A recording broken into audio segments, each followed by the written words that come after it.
Matthew Stafford and the Rams just bullying the 49ers defense. Right. Anything different?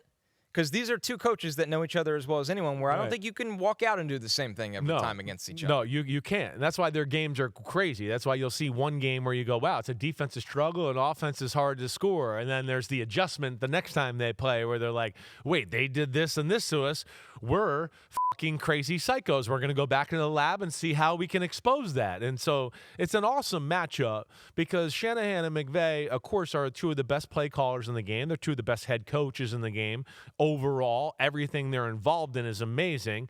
They have a good relationship, and there's a good competitive rivalry there, right? It's one where it's competitive. They go back. There's history. They're buddies, but it's also like, hey, I can't fucking beat this guy this week. How dare he does, right? And Shanahan's had his way with McVay throughout his whole tenure there. He's kind of his kryptonite. He's his kryptonite, except in the one game that Shanahan would probably go, I'd give away 5 or 6 if I could have just beat him in the NFC Championship game and gone to the Super Bowl, right?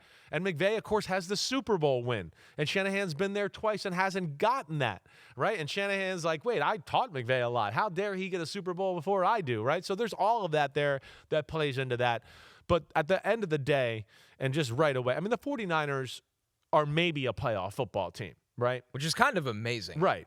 Exactly. That's where because sometimes people are like, well, you don't think they're in the Super Bowl window? And I'm like, what, you do? You're crazy. They told you they're rebuilding in the offseason. What are you? They can't say it anymore.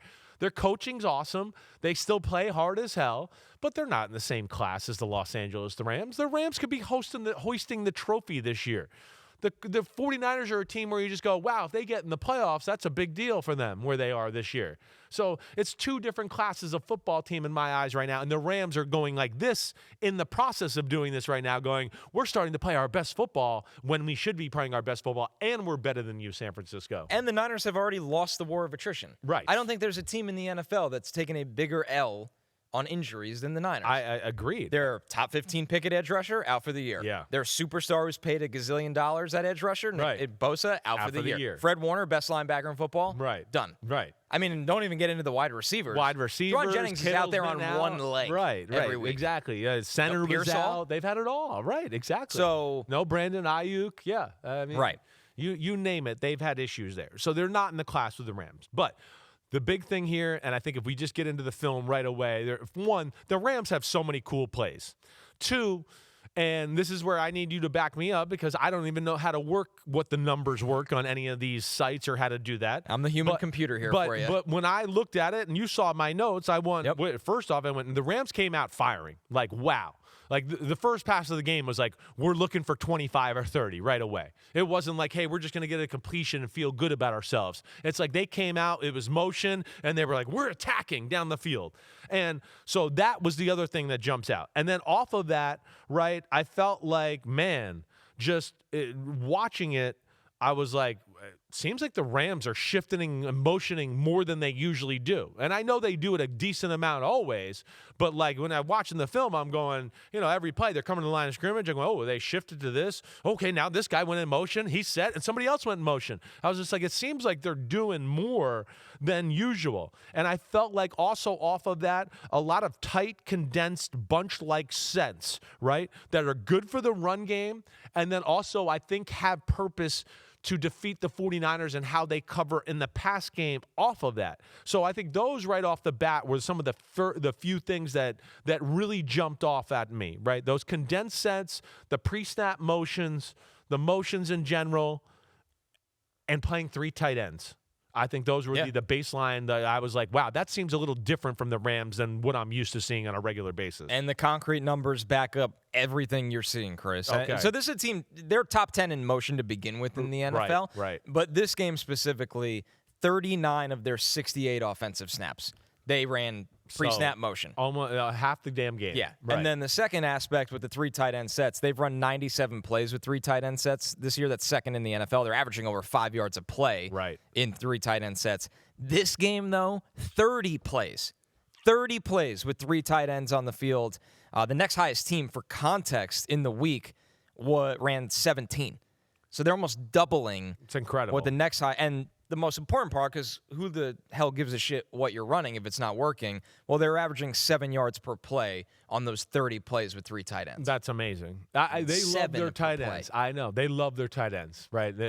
I've been led to believe that for quite some time from them a little bit. And then I think on top of that, not only do they love the tight ends, they're pretty versatile, all of them, right? They are. I mean, when you get into, of course, Tyler Higbee, Davis Allen, and Colby Parkinson, they all can block pretty well. They all can run pretty well. And then we got the rookie from Oregon, Terrence Ferguson, who is the most athletic of the group, and they're continuing to put more and more on his plate in the pass game. So, yeah, I think they see that. And then with Puka being banged up, I think it's also a little way to like, hey, let's let him off the field and just let him a little break, and we'll have Devontae Adams in, Kyron Williams, and the 3 tight ends, right?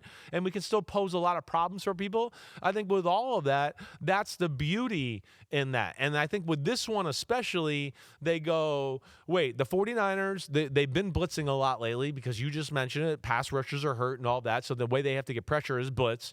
But, man, they're going to think twice about blitzing if we have 3 tight ends on the field because, like we always talk about, you overdo some crazy creative blitz and they have the right run call, and it's like, well, you don't have enough bodies over here because you blitzed everybody over there. So that always simplifies people that way, okay? And within that, yes, the big bodies and everything there, the 49ers, with some of their injuries, they're not a real big defensive team right now.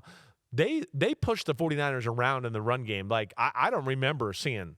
Like, I know they didn't break any big, long runs, but, like, almost every run was, like, 5 yards, 6 yards, 5. And, like, the D-line of the 49ers was going backwards. And some of the touchdown runs they had, like, if they weren't on the goal line, they would have gone for 50. They got a little unlucky that the sea parted on those plays right there where you would have gone, they would have rushed for 200 yards on the day if that was in the middle of the field, right? So there's a little of all of that. But, yeah, super impressed with the aggressive nature, attacking down the field.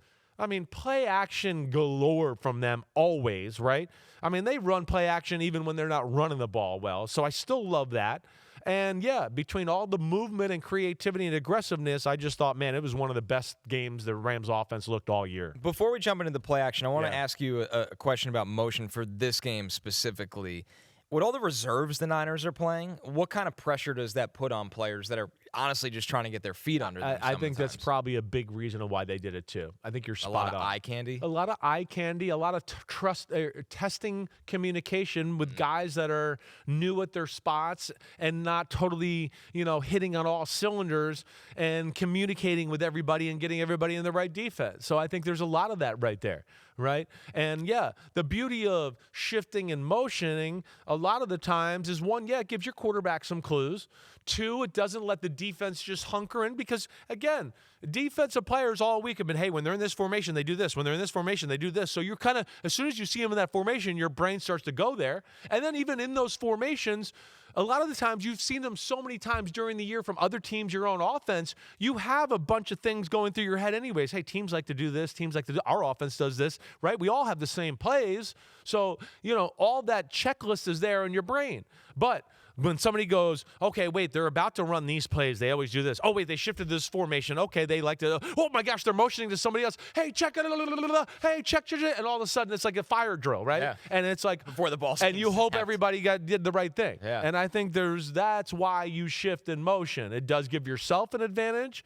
But more than times than not, if a team tries to be creative, they change defenses like a total different coverage. If there's 3 receivers to one side and now it becomes 2 and 2, it's like, no, we want to call a totally different coverage on the back end. And, guys mess things up in the heat of the moment with all of a sudden they forget when Puka Nacua is flying across the line of scrimmage and they're across the line of scrimmage and they're like, oh, wait, I was playing man-to-man before. Oh, no, wait, the rules now are to go, check cover 3, and I don't know if I'm going to get in position in time as Puka's running at me, and I think all of that is why you motion and do that right there. Yo, thanks for watching, homies. We are now in the NFL season here on Chris Simms Unbuttoned. Hit subscribe to get our weekly picks, game recaps, film deep dives, and much, much more. Thanks again for watching. Subscribe, rate, review. Peace out. You know where to find us.